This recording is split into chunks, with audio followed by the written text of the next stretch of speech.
least earn an AB degree.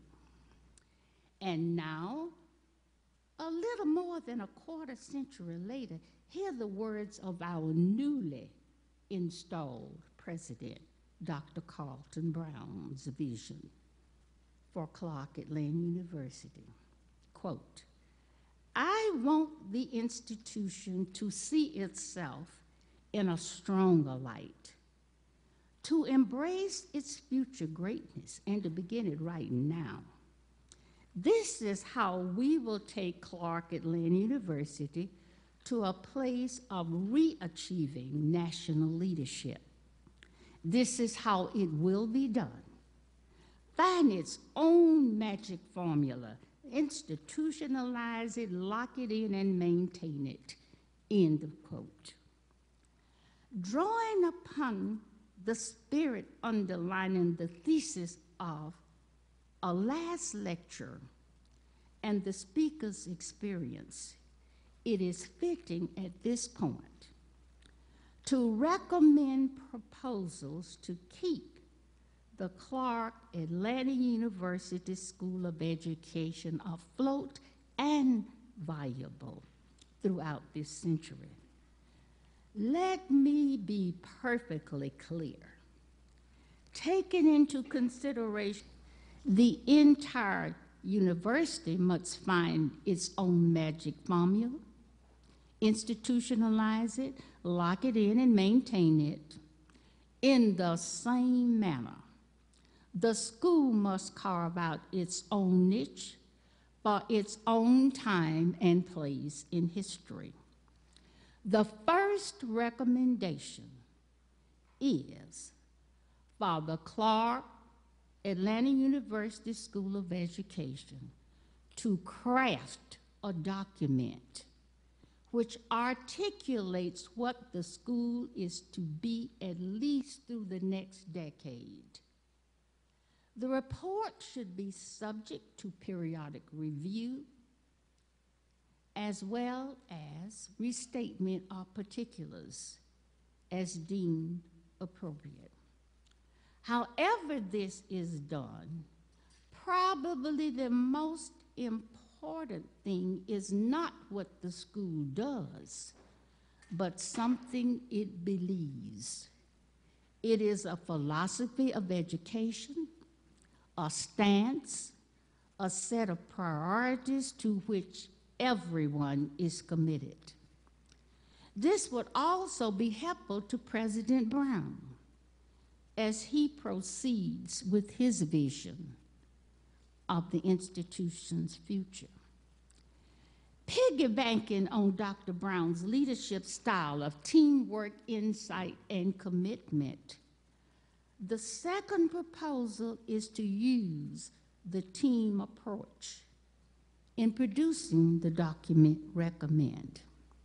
Not a committee or team in the traditional sense, one composed of administrative types, credentialed professors, individuals with special interests or agendas, or powerful community leaders.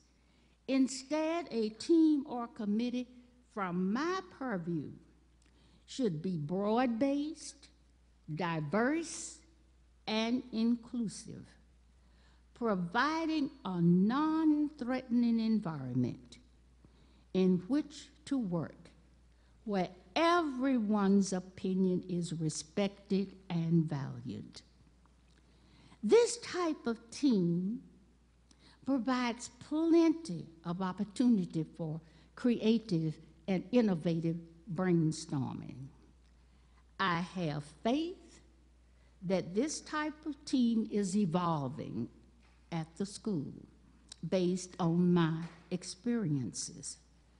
Less than 2 months ago, I was asked to join a committee of this type, which planned the recent rededication ceremony for Rufus E. Clement Hall. It took several intense meetings, but paid off in a stellar event.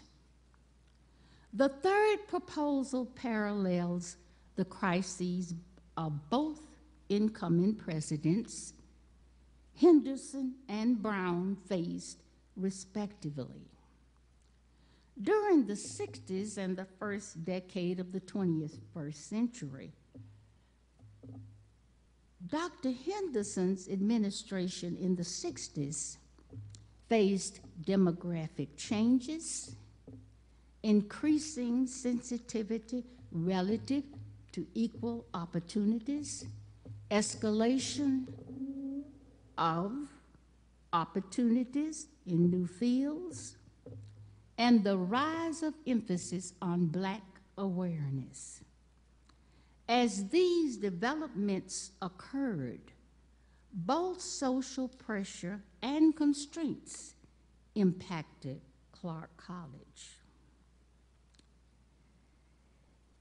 The next step in meeting this, for a four-year undergraduate liberal arts college and in non-traditional curriculum opportunities, Dr. Henderson corralled the Clark College faculty to think outside the box in order to cope with these issues. Thus evolved the famous document titled, Increasing the Options Clark College, published in 1973. The options which emerged were mass communication, public policy, and the allied health professions.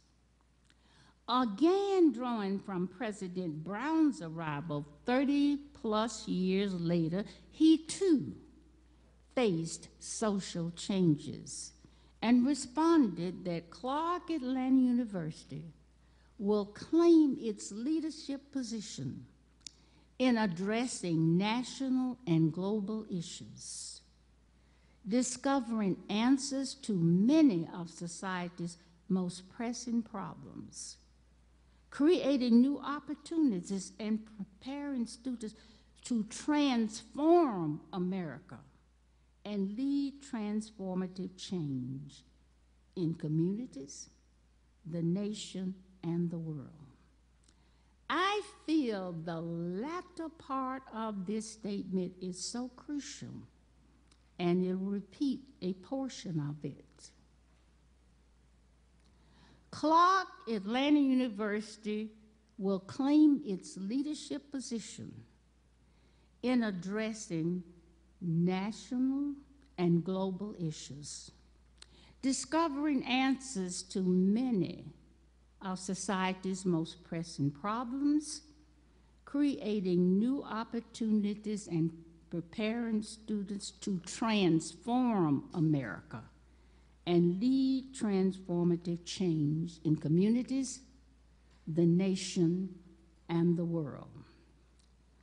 From this statement alone, there are a number of options for the school to capitalize on in the areas of applying for national grants, increasing enrollment, identifying curriculum offerings, and snatching a chance to pioneer solutions to present-day crises in public education. Both of these leaders, with John Nesbitt's prediction in his book Megatrends, would inherit a 21st century participatory society demanding multiple options. The third proposal is to work across every sector in establishing a relevant curriculum in search of multiple options. Let me share this example.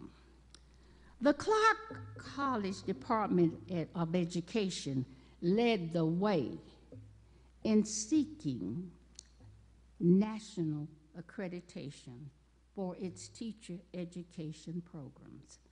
Further, Ms. Elita L. Denson class of 1987, became the first black teacher in the Southwest to earn the meritorious National Teacher Certification. One criteria leading to this level of certification is videotaping the applicant teaching in a classroom. With the upgrade of the recently renovated Rufus Clement Hall, the education staff could unite with the mass communication staff and provide expertise for clients in need of such service. With creative teams thinking outside the box, innovative curriculum options could emerge and at the same time assist teacher education candidates to adapt to a fast-changing job market. Finally, my last proposal is not new or unique for predominantly black private colleges.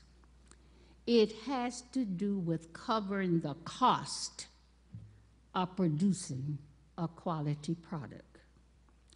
Like every other facet in our democratic society, the dividends earned are commensurate with the amount